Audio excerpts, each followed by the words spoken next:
تو اندر کی سوچ انسان کو چلاتی ہے. وہ غلط فٹ ہو جائے تو غلط چلتا ہے، وہ صحیح فکس ہو جائے تو وہ صحیح چلتا ہے، پھر وہ ہر چیز سے ٹکر لے لیتا ہے. سوچ بن جائے. فرعون دنیا میں واحد انسان گزرا ہے جس نے کہا میں خدا ہوں. سجدہ تو بڑے لوگوں نے کروایا، کئی مسلمان بادشاہ بھی سجدے کرواتے تھے پاگل، لیکن میں خدا ہوں یہ دعویٰ ایک انسان نے کیا اور وہ فرعون ہے. انا ربکم الاعلی کا چھوٹا موٹا بھی نہیں، سب سے بڑا. اس کی باندی مسلمان ہو گئی. اب عورت کمزور اور باندی ہو تو اور کمزور. زر خریدی ہوئی، اس زمانے لوگ خریدے جاتے تھے، بیچے جاتے تھے جنگوں میں، تو وہ خریدی ہوئی. فرعون کو پتہ چل گیا کہ یہ تو مسلمان ہو گئی، اس نے پکڑوا لی. اس کی 2 بچیاں وہ بھی بلا لی، ایک دودھ پیتی ایک ساتھ چلتی. تو اس نے آگ جلوائی، اوپر ایک بہت بڑی دیگ رکھی، کڑا، اس میں تیل ڈالا. جب وہ ایسے کھولنے لگا تو اس سے کہنے لگا اب اگر تو مجھے رب مانتی ہے تو زندگی بھی مبارک، بچے بھی مبارک، اور تیرا گھر بھر دوں گا سونے سے. اگر مجھے رب نہیں مانتی ہے تو پہلے تیری بچیوں کو جلاؤں گا پھر تجھے جلاؤں گا، اب تو سوچ لے کیا کرنا ہے. تو ایک سوچ یہ ہے کہ پیسہ آئے گا میرے کام بنیں گے، تو اس کے لیے جھوٹ بولنا، نماز چھوڑنا، دھوکہ دینا، فراڈ کرنا کوئی مسئلہ نہیں، کیونکہ پیچھے ذہن ہے کہ پیسہ آئے گا تو کام بنے گا. ایک ذہن یہ ہے کہ مجھے اللہ کو راضی کرنا ہے، اللہ راضی ہوگا تو میرے کام بنے گے، میرا اللہ میرا ساتھی بنے گا تو میرے کام بنے گے. تو اپنے آپ سوچ بدلے گی تو طریقہ بھی بدل جائے گا. یہاں یہ سوچ بن گئی ہے کہ مجھے اللہ کو راضی کرنا ہے. تو اس نے کہا یہ میری 2 ہیں، میرے پاس 100 بھی ہوتی تو اللہ پہ قربان کر دے. تو انہوں نے پہلی بچی کو پکڑا جو چلتی تھی، اس نے شور مچایا ماں کہ مجھے بچاؤ بچاؤ بچاؤ. ماں کے آگے بچی جلنے جا رہی ہو، عورتیں سن رہی ہیں، تو کس ماں کا جگر ہے جو یہ دیکھ سکے، یہ برداشت کر سکے. ایمان اعلیٰ چیز. تو انہوں نے سامنے ڈال دیا، ایسے جیسے مچھلی کو نہیں تیل میں ڈالتے تو فرائی ہوتی ہے، تو ایسے ایک دم پوری فرائی ہو گئی، تو جل کے کوئلہ ہوئی. تو جب ماں کا کلیجہ پھٹا غم سے، ایک آنسو نہیں ٹپکا. صبر کی تصویر اندر تو اندر ہی ہو تو پھٹ گئی. کم غر صبرک وابتسامک صاحبا لما رآہ فی الحشا ما لا یرا. تو اندر جب پھٹا تو اللہ پاک کی رحمت جوش میں آئی اور اللہ نے ایسے غیب کا پردہ ہٹایا اور ماں نے اپنی بچی کی روح کو نکلتے دیکھا. وہ مسکراتی ہوئی کرے اماں صبر صبر، بس ابھی کٹھے ہونے والے، ابھی کٹھے ہو جائیں.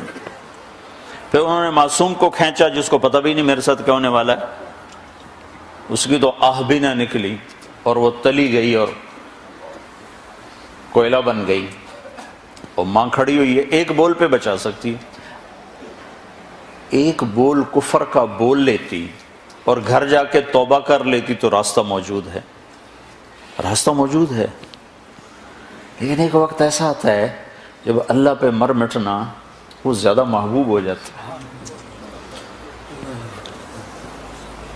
تو اس کو پکڑنے لگے تو اس نے کہا میری یہ خواہش پوری کرو گے؟ اس نے کہا، فرعون نے پوچھا کیا؟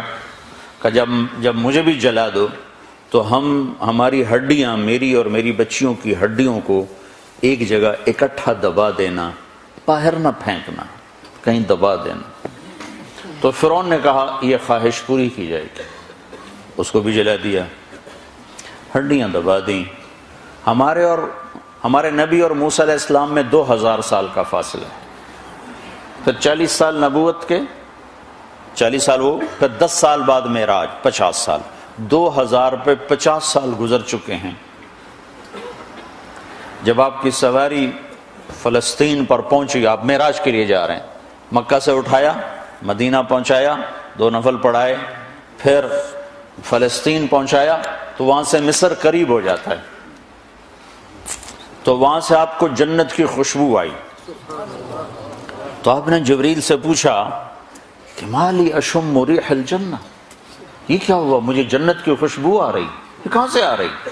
تو جبریل نے بتایا یا رسول اللہ فرعون کی باندی اپنی بیٹیوں سمیت جہاں دفن ہے یہ خوشبو وہاں سے آ رہی ہے. جس دن دفن کیا تھا اس دن سے آج تک یہ آ رہی ہے اور یہ آسمان تک جاتی ہے. کتنا زمانہ گزر چکا ہے؟ 2000 سال پہ 50 برس مزید گزر چکے ہیں اور وہ خوشبو آج تک ویسے ہی آ رہی ہے. تو اب اس عورت کو اتنی بڑی قربانی پہ کس چیز نے اٹھایا؟ سوچ، ذہن بن گیا کہ مجھے اللہ کو راضی کرنا ہے.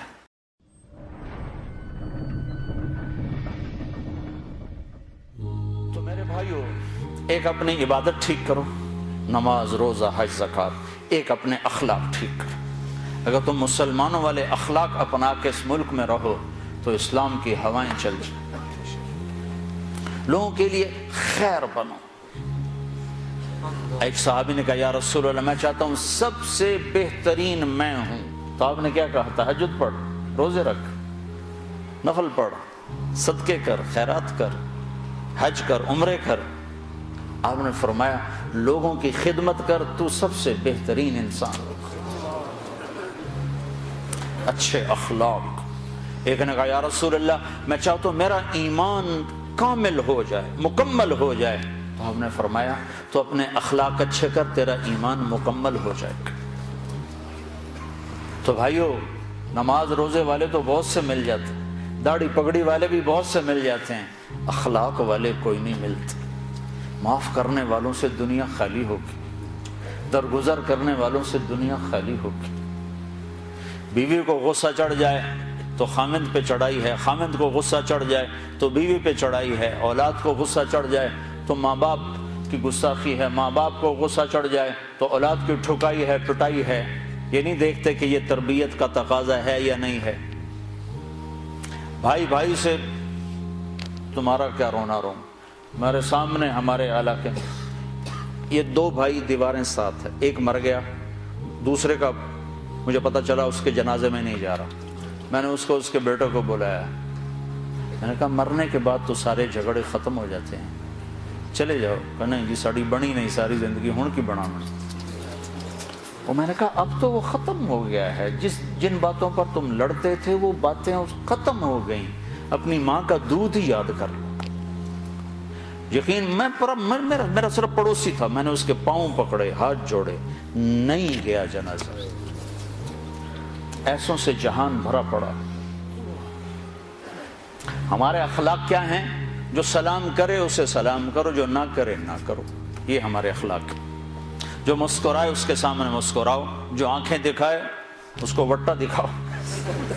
یہ ہمارے اخلاق. آپ نے ارشاد فرمایا ساری زندگی کے تہجد گزار اور سارے دن کے روزے دار سے آگے نکل جائے گا اچھے اخلاق والا. چونکہ یہ مارکیٹ میں سودا ہے نہیں. اور سارے اخلاق کا نچوڑ ایک چیز بتاتا ہوں، یہ زبان قابو میں رکھو، سارے اخلاق قابو میں آ جائیں گے. مظفر آباد کشمیر میں ہماری جماعت تھی تو وکلاء کا وفد آیا ملنے. میں نے آدھا پونا گھنٹہ بات کی تو پھر ایک وکیل صاحب کہنے لگے جی ایک نصیحت کر دیں، آپ کی بہت ساری نصیحتیں سنی ہیں، ایک نصیحت کر دیں. تو میں نے اب مجھے دیکھو، میں نے کہا یہ زبان قابو میں. کہا نہ کوئی اور بتائیں، کوئی اور بتائیں، کوئی اور بتائیں. اگر آپ اپنی زبان پہ قابو پا لو، غصے کے وقت بھی، خوشی کے وقت بھی، اس میں سے تول لفظ نکالو تو آپ سے بڑا مقام والا کوئی نہیں ہوگا. تہجد نماز روزوں سے کوئی آپ کو نہیں پکڑ سکتا، حج عمروں سے آپ نہیں پکڑے جاؤ گے. سعید انور اور محمد یوسف جب مسلمان ہوا تو یہ دونوں میرے پاس آئے تو کہنے لگے سارا زور لگ گیا کرکٹ پر، تو کوئی جنت کا شارٹ کٹ بتاؤ. زور ادھر لگ گیا. تو میں نے کہا اپنے اخلاق ٹھیک کر لو. اس پر تھوڑی سی بات کی، کہا نہیں یہ تو بہت مشکل کام ہے، تو بہت مشکل کام. میں نے شارٹ کٹ تو پھر یہی ہے. آپ کو جس روڈ پہ رش ہوتا ہے تو آپ گاڑی موڑ لیتے ہو کہ نہیں موڑ لیتے؟ اب وہ پہلے کو کمپیوٹر بھی بتا دیتا ہے ادھر نہ جاؤ، ادھر ٹریفک بلاک ہے. تو آپ خالی روڈ جب ہوتی ہے تو آپ گاڑی بھگاتے ہو. راستہ کھلا ہے، بھگاؤ جتنی بھگا سکتے ہو۔ تو میں یہ مثال دیا کرتا ہوں کہ نماز کے روڈ پر بھی بہت لائن ہے، بڑی لمبی لائن لگی ہوئی ہے، روزے کا روڈ بھی بھرا ہوا ہے، حج کا روڈ بھی بھرا ہوا ہے، عمرے کا روڈ بھی بھرا ہوا ہے، علم کا روڈ بھی بھرا ہوا ہے، لکھنے پڑھنے کے روڈ بھی بھرے پڑے ہیں، اور درس قرآن درس حدیث کے روڈ بھی بھرے پڑے ہیں۔ اخلاق والا روڈ ہی خالی، بندہ ہی کوئی، نہ کوئی مرد نہ کوئی عورت۔ تمہاری سزوکی بھی ہوگی تو مرسڈیز سے آگے نکلے گی، چونکہ وہ تو کھڑی ہوئی ہے، تمہاری جا رہی ہے، خدا کے سہارے چلی جا رہی ہے۔ نہ ڈرائیور کو خوبی نہ انجن کا کمال۔ ہمارے یہاں جو پرانی بسیں ہوتی نا، اس کے پیچھے لکھا ہوتا ہے نہ انجن کی خوبی نہ ڈرائیور کا کمال، بس خدا کے سہارے چلی جا رہی ہے۔ تو میرے رب کی قسم، تم یہ مرد عورت اپنے اخلاق اچھے کر لو، تمہیں پکڑ کوئی نہیں سکتا۔